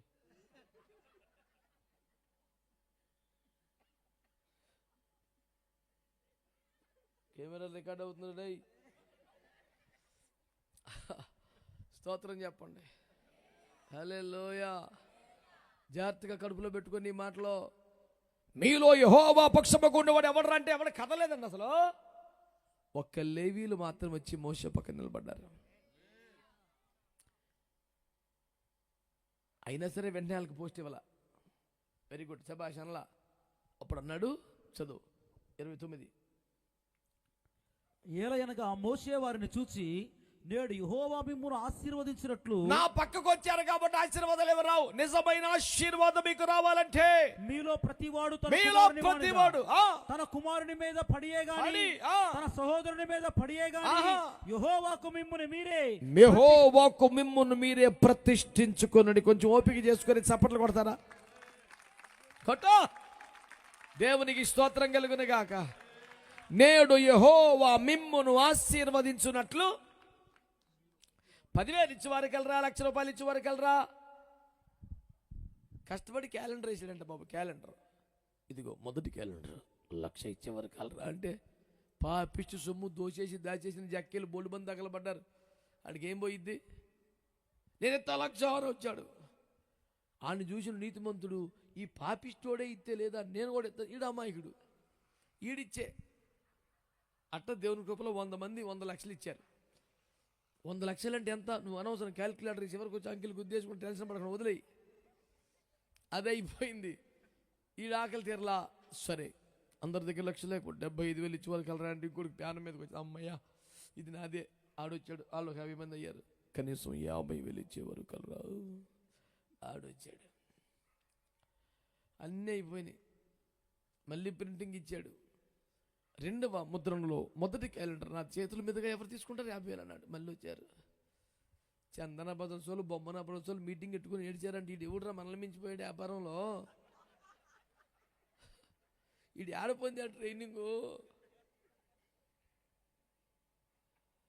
పాపిష్టి పనులని ఎప్పుడు మారుతారా? రాకడ వచ్చేస్తుంది, పేన మీదకి వచ్చేస్తుంది. అబ్బాయి నేను ముందు చెప్తున్నాను నీకు. ఆ రోజు నేడుతావు మళ్ళీ. స్తోత్రం చెప్పండి. ఎందుకు సౌండ్ తగ్గించారు? మందంతా అదే టీమా తమ్ముడా? సడన్గా సౌండ్ తగ్గించారు ఏంది నాన్న? మంచి వాళ్ళందరూ స్తోత్రం చెప్పండి. హల్లెలూయా. నా మాట అర్థం అవుతుందా మీకు? యెహోవా మిమ్మును ఆశీర్వదించున్నట్లుగా ఒక ఎపిసోడ్ స్పాన్సర్ చేయండి. ఓ గజం కొనండి, 20 mm రాడ్లు 4 కొనండి. ఏందిరా ఈ పని? పునేమో ఖర్చు పనుకొని 100 రూపాయలు ఇరా, నాకు 5 రూపాయలు పడింది, 95 రూపాయలు మిగులుతుంది. దేవుని స్తోత్రం. పనికి మాలిన పని. యెహోవా మిమ్మల్ని ఆశీర్వదించినట్లు ఏం చేయాలా? మిమ్మును మీరు యెహోవాకు ప్రతిష్ఠించుకోండి. హల్లెలూయా. ఎట్లా ప్రతిష్ఠించుకోవాలి ప్రభుని అడిగితే, తన సహోదరుని మీద కానీ, సహోదరుడి మీద కానీ, తల్లి మీద కానీ, తండ్రి మీద కానీ పడి మిమ్మల్ని మీరు ప్రతిష్ఠించుకోండి అంటే వాళ్ళు యేసును వద్దన్నారు కనుక, విగ్రహారాధన చేశారు కనుక, ఎరిగి తప్పు చేశారు కనుక, మీకు అనుబంధాలు ముఖ్యమా, రక్త సంబంధాలు ముఖ్యమా, ఆప్యాయతలు ముఖ్యమా, శరీర సంబంధాలు ముఖ్యమా, దేవుడు ముఖ్యమా తేల్చుకోండి అన్నాడు. ఆ చర్చికి రమ్మంటే వస్తాం కానీ మరి మా వాళ్ళందరూ వదిలేసుకోమంటే అట్లా నేను రూతమనా? నీ జనమే మా జనం అంటాకి, నీ దేవుడే మా దేవుడు కానీ మా జనం మాకు ఉంటారు, నువ్వు ఇబ్బంది పెట్టబాకు నన్ను, మా జనం మాకు ఉంటారు, మేము మీ జనమే మా జనం ఉంటారు, కష్టం మాకు, కుదరదు. జనం పిచ్చుంటే అలాగెడుతుంది. ఇంకా నీ జనమే నా జనం, కులం ఏంటి మతం ఏంటి, ఏయ్ చర్చికి వస్తాను అంతవరకే, అవన్నీ మామూలే. కుదరదు. దేవుని కొరకు ఏదైనా వదులుకునే దమ్ము, సమర్పణ ఉండాలి. దాన్నే ప్రతిష్ఠించుట అనండి. ప్రతిష్ఠించుట. లేవీయులు మాత్రమే ప్రతిష్ఠించుకున్నారు. అందుకని ఏమన్నాడు వాక్యంలో, ఇది మొదలుకొని లేవీయులు ఇశ్రాయేలుకు న్యాయ విధులు బోధించాలి, వారే దీవించాలి, వారే గుడారమును మోయాలి, వేయాలి, కాపాడాలి. అన్ని ఆశీర్వాదాలు వాళ్ళకి ఇచ్చేశాడు. దేవునికి స్తోత్రం కలుగును గాక. ఆమేన్, హల్లెలూయా. ఇందు నిమిత్తము తేలుచున్న ఫలితార్థం ఏమనగా, మనము దేవుని ఆలయానికి రావలేను. దేవుని ఆలయమునకు క్రమంగా వస్తేనే దేవుడు నివసించు ఆలయంగా మనము కట్టబడతాం గనక రావాలి. ఆలయానికి వస్తే సరిపోదు, మనల్ని మనం దేవునికి ప్రతిష్ఠించుకోవాలి. నిజానికి ప్రతిష్ఠించుకొనుటకే రావాలి.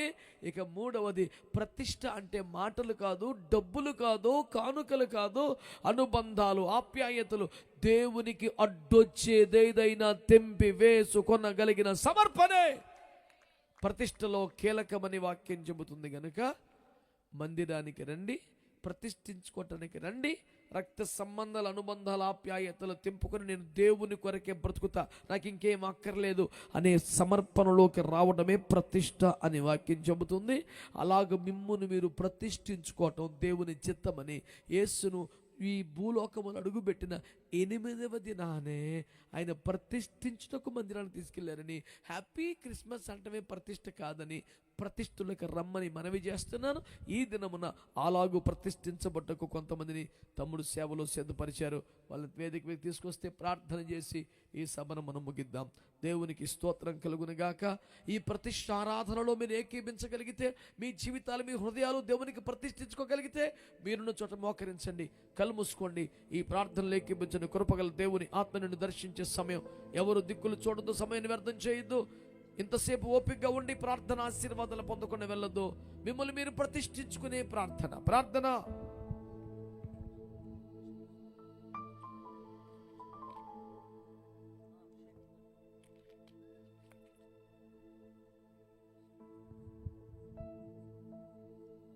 హల్లెలూయా.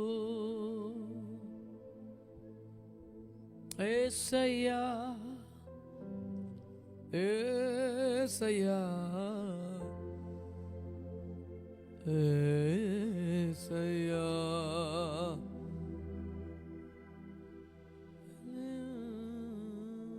రండి పైకి రండి. Thank you Holy Spirit. ఓ నీకు మహిమ, నీకే మహిమ.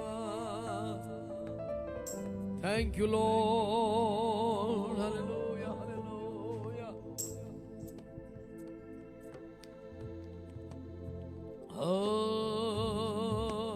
హల్లెలూయా, హల్లెలూయా.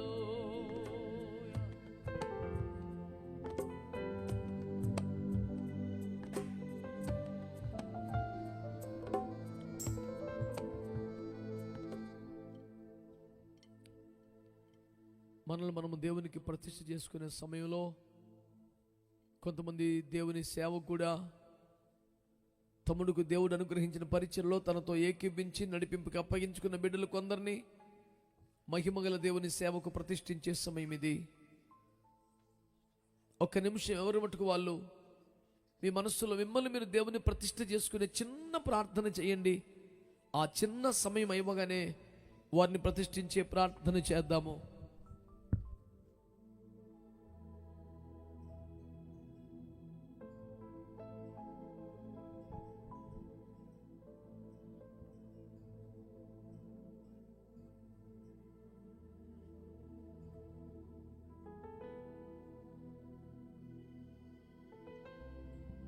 ఎవరు మట్టుకు వాళ్ళు ప్రతిష్ఠ చేసుకుంటున్నారా? అయా, జీవించు వరకు మీదట తమ కొరకు కాక తమ కొరకు మృతి పొందిన లేచిన యేసు కొరకే జీవించాలి అని వాక్యంతో పిలిపించావు. మేము కూడా నీ కొరకు ప్రతిష్ఠించుకుంటున్నాం.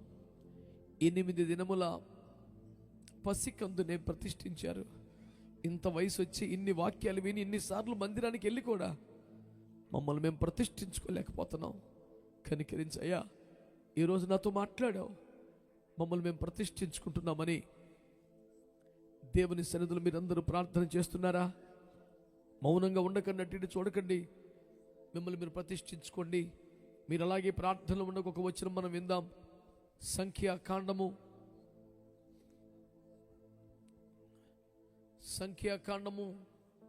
27వ అధ్యాయము 16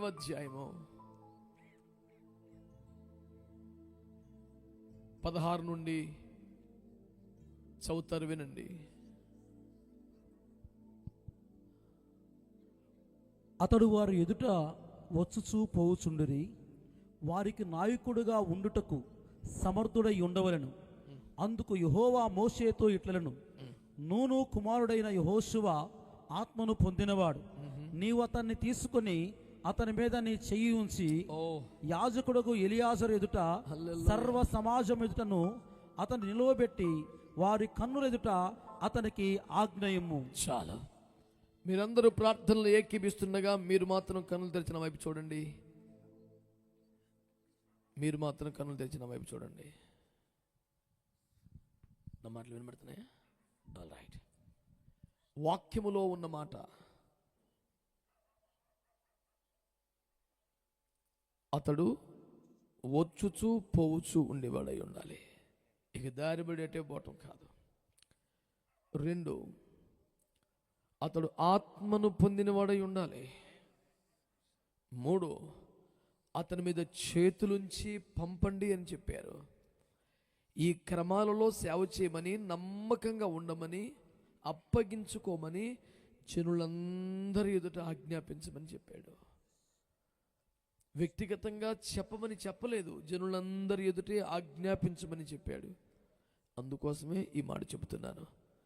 మీరు సమర్థులైన సేవకులుగా ఉండాలి, నమ్మకమైన సేవకులుగా ఉండాలి, వచ్చుచూ పోవుచున్న సేవకులుగా ఉండాలి, ఆత్మను కలిగిన వారుగా ఉండాలి, పంపబడిన వారుగా ఉండాలి. ఈ విషయములు అందరితో మీకు ఆనబెట్టబడుచున్నాయి. దేవుడు సాక్షిగా నిలిచి తీర్పులోకి తెస్తాడు. భయము కలిగి నమ్మకమైన వారై, విధేయులై, స్థిరులై అంతవరకు సాగవలసిన వారై ఉన్నారు. ప్రార్థన. ప్రేమ కలిగిన మా మహాపరిశుద్ధ తండ్రి, మహోన్నతుడమైన దేవా, మీ శ్రేష్టమైన ఘనమైన పరిశుద్ధ నామానికి వందనాలు, స్తుతులు, స్తోత్రాలు చెల్లిస్తున్నాను. ఏ యోగ్యత ప్రత్యేకత లేకపోయినా వెతికి వెంటాడి రక్షించుకున్నటువంటి ఈ అల్పదాసుడు నీ పాదాలు పట్టుకొని ప్రార్థన చేసుకుంటున్నాడు. అనేక మంది పరిశుద్ధులు, దైవజనులు ఏకీభవిస్తూ ఉండగా తమ్ముడు సుగుణరావు గారి సేవలో మీరు లేపినా, రేపినా, సమకూర్చినా, బలపరిచినా, ప్రతిష్ఠించుకున్న బిడ్డల బట్టి నీకు స్తోత్రాలు చెల్లిస్తున్నాను. వాళ్ళని మందిరానికి రావడమే కాదు, రక్షణలోకి వచ్చారు. రక్షణలోకి రావడమే కాదు అయ్యా, నీకు స్తోత్రం, పరిశుద్ధాత్మను పొందారు.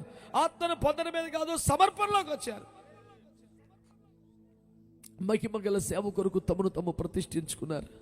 ఇక మీదట మీరే ఎక్కువ, మీరే మొదట, మీరే సమస్తం. రక్త సంబంధాల కంటే, అనుబంధాల ఆప్యాయతల కంటే, స్వప్రయోజన కంటే, ఆర్థిక వ్యవహారాల కంటే అన్నిటికన్నా మీరు ఎక్కువని, వాటన్నింటిని తెంచుకొని, వాటన్నింటిని వదులుకొని ఒక ఉన్నతమైన ప్రతిష్టలో ఈ మహిమ గల సేవకు అప్పగించబడి ఉండగా నీ భయము కలిగి నీ దాసులైనటువంటి సుగుణరావు గారికి నీ ప్రేమించి లోబడి వెంబడించే నమ్మకమైన ఆత్మ కలిగి ఈ సేవలో అడుగుపెట్టే కృపమని ప్రార్థన చేస్తున్నారు. ఇప్పుడు ఒక బలమైన అగ్ని అభిషేకాన్ని పంపండి అయ్యా. ఎవరిలో ఏ లోపమున్నా, ఎవరిలో ఏ బలహీనత ఉన్నా దేవుని అగ్ని చేత ప్రతి లోపము కాలిపోవునుగా. పరిశుద్ధాత్మ దేవుడా, వారు తమను తాము ప్రతిష్ఠించుకున్న ఈ సమయంలో మోషే ఆ దినమున యాజకులను ప్రతిష్ఠించినట్లుగా ఈ అల్పదాసులు వీరిని ప్రతిష్ఠిస్తూ ఉండగా నేనే పాటి మన నా చేతులే పాటివి, నన్ను మరుగు చేయి నాయనా, మీ చేతులుంచమని ప్రార్థన చేస్తున్నాను. వారు జ్ఞానాత్మ పొరలగినట్లుగా, అధికారమును సేవలు పొందినట్లుగా ఓ రిబా కథియాలా మా షదరబా రుబాలా షలరబాలా కరబా సదరబా కృప కృప కృప అత్యధికముగా పంపమని ప్రార్థిస్తున్నాను. నీ సన్నిధి, నీ కాంతి, నీ అభిషేకం తోడుగా వచ్చు. తోడేళ్ల మధ్యలోని గొర్రె పిల్లని పంపినట్లుగా విని పంపుతున్నారు. సముద్రంలోనికి వలించి పంపుతున్నారు. ఓ బాల సబర కథియాలా మా షదరబా కృపలో జ్ఞాపకం చేసుకోండి. ఆత్మపూర్ణంగా చేయండి. వెను తిరగని వారిగా మార్చండి. నా గట్టి మీద చేయి పెట్టి వెనుక దండ చూడని వారిగా మార్చండి. నమ్మకస్తులుగా స్థిరపరచండి. విధేయులుగా స్థిరపరచండి. స్వచిత్తము లేకుండా చేయండి. దైవజనుని ప్రేమించు వారిగా, లోబడి వారిగా స్థిరపరచండి. జ్ఞానముకు మించిన దేవుని ప్రేమను గురించి ప్రకటించడానికి, లోకమును విమోచించే సువార్తను ప్రకటించడానికి, మహిమకు సిద్ధపరచడానికి కావలసినంత బలమైన అభిషేకం యేసు నామములో విడుదల చేస్తుంది. పాస్టర్లుగా, బ్రదర్స్గా, సిస్టర్స్గా, పరిచారకులుగా అభిషేకించబడుతున్న ప్రతి వారిపై నీ బలమైన అగ్ని అభిషేకించి నడిపించు. యేసుక్రీస్తు నామములో ప్రార్థిస్తున్నాను తండ్రి. అందరూ కళ్ళు మూసుకొని రెండు చేతులు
జాలిపడు దేవా, నా నీతివైన నా ప్రభువా, ప్రేమగల తండ్రి, కృపగల యేసు, దయగల ఆత్మా, నీకే స్తోత్రము. ప్రేమగల తండ్రి, కృపగల యేసు, దయగల ఆత్మా, నీకే స్తోత్రము. అరచేతిలో చెక్కుకున్నానంటివే, నా చేతిలో నక్షత్రం అంటివే. అరచేతిలో చెక్కుకున్నానంటివే, నా చేతిలో నక్షత్రం అంటివే. నీ చేతిలో నిత్య సుఖములుండగా, ఆ కరుణ హస్తమే నాకు చాలు.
ఉండగా మన మధ్యలో ఉన్న దైవజనులు లాబాన్స్ కుమార్ గారు వచ్చి ప్రార్థనలో నడిపిస్తారు.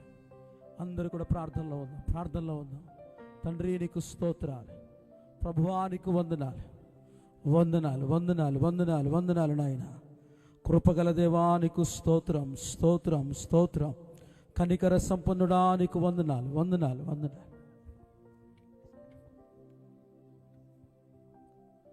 ప్రార్థన చేసుకుందాం. ప్రేమ కలిగిన మా తండ్రి, దయగలిగిన యేసయ్యా, మీ ఘననామానికి స్తుతులు చెల్లిస్తూ ఉన్నాం. మీ అనాదికాల సంకల్పం చేత మీ రాజ్య వ్యాప్తిలో భాగంగా మీ దాసుని ఏర్పాటు చేసుకొని ఈ ప్రాంతమంతటిని మీ దాసుని ద్వారా ఒక మహా గొప్ప సైన్యముగా నీ ప్రజలను ఆయుత్తపరచటానికి మీరు అనుగ్రహించిన కృప కొరకై స్తోత్రం. మీ దాసుల్ని ప్రభువా సేవలో బలపరచటానికి వారికిచ్చిన ఆత్మీయ తండ్రి కొరకై స్తోత్రం. నీ దాసుని ద్వారా ఈ రాత్రి నాయన ఈ మహా గొప్ప సమూహంతో మీరు మాట్లాడినందుకు స్తోత్రం. ఇంత గొప్ప సాక్షి సమూహంగా చేరి వచ్చిన నైనా మీ సేవకులందరి కొరకై స్తోత్రం. ప్రతిష్ఠింపబడిన అభిషేకించబడిన నైనా మీ దాసుల సేవ ఘనమైనది గాను తండ్రి మనరమ్యముగాను ఉండినట్లుగా సహాయము దయచేయమని వేడుకుంటున్నాను. తండ్రి మీకు స్తోత్రం. మీ ఉద్దేశము స్థిరమగునుగాక, మీ చిత్తము నెరవేరునుగాక, మీ రాజ్య వ్యాప్తి బహు విస్తారముగా జరుగునుగాక, మీ నీతి విధైనా వర్ధిల్లునుగాక. మీకు స్తోత్రం. మీ నామమే జయమందునుగాక. మీకు స్తోత్రం. సమస్త విషయములలో మీ కృప మహిమ దేవా అత్యధికముగా కలుగునట్లుగా నీ బిడ్డలందరినీ ఆశీర్వదిస్తున్నాను. నిదాసునికి సహకరించి పరిచర్య చేసి నాయన ఎవరెవరైతే వెన్నుదండుగా నిలవబడి ఉన్నారో వారందరికీ నాయన మీ సమృద్ధి కలుగునుగాక. దేవా మీ యొక్క నాయన దైవిక స్పృహలో ఎదుగునట్లుగా సహాయము దయచేయండి. ఆశీర్వదించమని కృప చూపమని తండ్రి మీకు స్తోత్రాలు. సమస్త ఘనత మహిమ మీకే చెల్లిస్తూ యేసు నామమున అడుగుచున్నాను మా ప్రియ తండ్రి, ఆమేన్. శాశ్వతమైన ప్రేమ, ఆయన కుమారుడు లోక రక్షకుడు మన ప్రాణప్రియుడు యేసునాథుని నిత్య నిబంధన సంబంధమైన కృప, పరిశుద్ధాత్మ దేవుని అన్యోన్య సహవాసమాదరణ కాపుదల మనకు సంఘములకు సకల పరిశుద్ధులకు ఈ పరిచయను ప్రేమించిన వారికి, సహకరించిన వారికి, పాలు పొందిన వారికి, నేడు సంఘ కాపురులుగా పరిచారకులుగా అభిషేకించబడిన వారికి, ఇంతగా వారిని ముందుకు నడిపిస్తున్నటువంటి దైవజనులు సుగుణరావు గారికి తోడై పూర్ణ ఆరోగ్యమును బలమైన అభిషేకమునిచ్చి మునుపటి కంటే అధికముగా ప్రబలముగా వాడుకొని వీరందరి ద్వారా తానే మహిమ పొందునుగాక. యేసు రక్తమే, శిలువ రక్తమే, ప్రభు యేసు నామములో మనందరికీ సంపూర్ణ విజయము కలుగునుగాక. ఆమేన్. ప్రియులారా, మరి క్రిస్మస్ సీజన్ కనుక ఒక కేక్ కూడా ఉంటే బాగుంటుందని ఆశించారట. యేసుక్రీస్తులో మరి ఇది ఇంతమందికి చాలదు కానీ ప్రతిష్ఠించబడ్డ వరకని వస్తుందేమో అని ఆశిస్తున్నాను. ప్రేమ గల తండ్రి, ఈ కేకు మధురంగా ఉన్నట్లుగానే మా జీవితాలు కూడా మీ చేత విరవబడి జనములకు దీవెనగా ఆకలించినట్లుగా మార్చమని, ఆత్మ సంబంధమైన దీవెనలతో అందరినీ పంపించమని, మీరు లోకానికి దిగి వచ్చిన మహోన్నత సన్నివేశాన్ని గుర్తు చేసుకుంటూ మరలా రాబోతుందన్న భయం కలిగి సిద్ధపడే కృపని మన యేసు నామములో ప్రార్థిస్తున్నాము తండ్రి, ఆమేన్. Hallelujah. Glory. Hallelujah. So we wish you all very happy Christmas and God bless you all.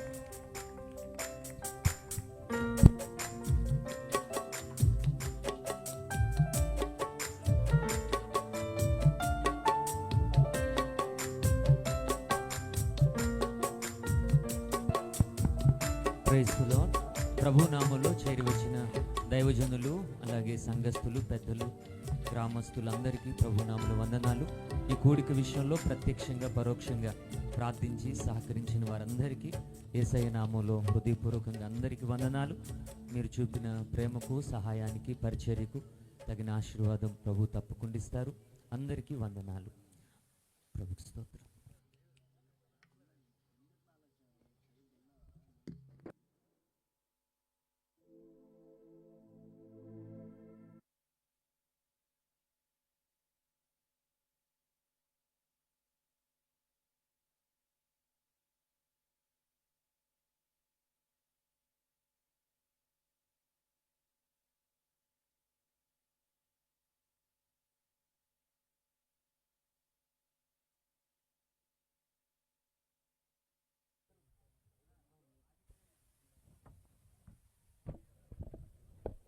క్రైస్తువులు అందరి కొరకు భోజనం సిద్ధపరిచారు. కాబట్టి దయచేసి అందరూ భోజనం చేసి వెళ్ళాలని కోరుతున్నాం. యవనస్తులు మీ కొరకు ఇక్కడ ఏర్పాటు చేస్తారు. బఫే సిస్టమే త్వరగా చక్కగా జరిగిపోతుంది. కాబట్టి ఎవరు తొందర అనుకోకుండా అందరూ భోజనం చేసి వెళ్ళాలని అందరి కొరకు సిద్ధపరిచాం. కాబట్టి చక్కగా కొంచెం ఆలస్యమైన భోజనం చేసి వెళ్ళాలని ప్రేమతో అందరికీ తెలియజేస్తున్నాం. Praise the Lord. హల్లెలూయా. ఒక పల్లవి చరణం పాడి ప్రభునామని మహింపడదాం.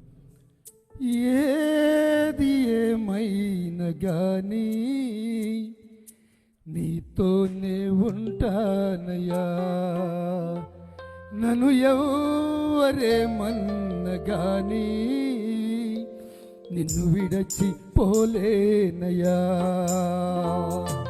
నా ప్రాణమా, నా సర్వమా, నా ప్రాణమా, నా సర్వమా, నాకున్నది నీవేనయ్యా, నాకున్నది నీవేనయ్యా. ఏది ఏమైనా గాని నీతోనే ఉంటానయ్యా, నన్ను ఎవరేమన్నా గాని నన్ను విడచి పోలేనయ్యా. నీవు లేని భవంతులు వద్దయ్యా, నీతో ఉన్న గుడారమే చాలయ్యా. ఆమె నీవు లేని భవంతులు వద్దయ్యా, నీతో ఉన్న గుడారమే చాలయ్యా. నీవుంటే బ్రతుకంతా ఆనందమే యేసయ్యా, నీవుంటే బ్రతుకంతా ఆనందమే యేసయ్యా. నీవు లేనిదేదియో నాకసలే వద్దయ్యా, నీవు లేనిదేదియో నాకసలే వద్దయ్యా. నీతోనే ఉంటానయ్యా, నిన్ను విడచి పోలేనయ్యా. ఏది ఏమైనా గాని నీతోనే ఉంటానయ్యా. లోకాశలు నన్ను పిలచినా, లోకపు శ్రమలు అడ్డుగా నిలచినా, లోకాశలు నన్ను పిలచినా, లోకపు శ్రమలు అడ్డుగా నిలచినా, నా గటిపై చెయ్యి వేసి వెనుతిరిగి చూడలేనయ్యా, నా గటిపై చెయ్యి వేసి వెనుతిరిగి చూడలేనయ్యా. నా గమ్యము నీవేనని, నా గమ్యము నీవేనని సహనముతో సాగదనయ్యా, సహనముతో సాగదనయ్యా. ఏది ఏమైనా గాని నీతోనే ఉంటానయ్యా, నన్ను ఎవరేమన్నా గాని నిన్ను విడచి పోలేనయ్యా. నీవు లేని ఘనతలు నాకొద్దయ్యా, నీ పాద సన్నిధి నాకు చాలయ్యా. ఆమె నీవు లేని ఘనతలు నాకొద్దయ్యా, నీ పాద సన్నిధి నాకు చాలయ్యా. నిన్ను విడచి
ప్రాణమా నా సర్వమా నా ప్రాణమా నా సర్వమా నాకున్నది నీవేనయ్యా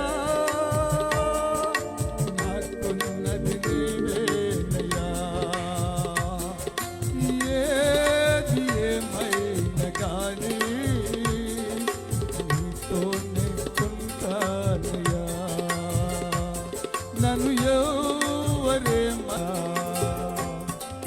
హల్లెలూయా యేసుకి మహిమ కలుగునుగా కావాలి.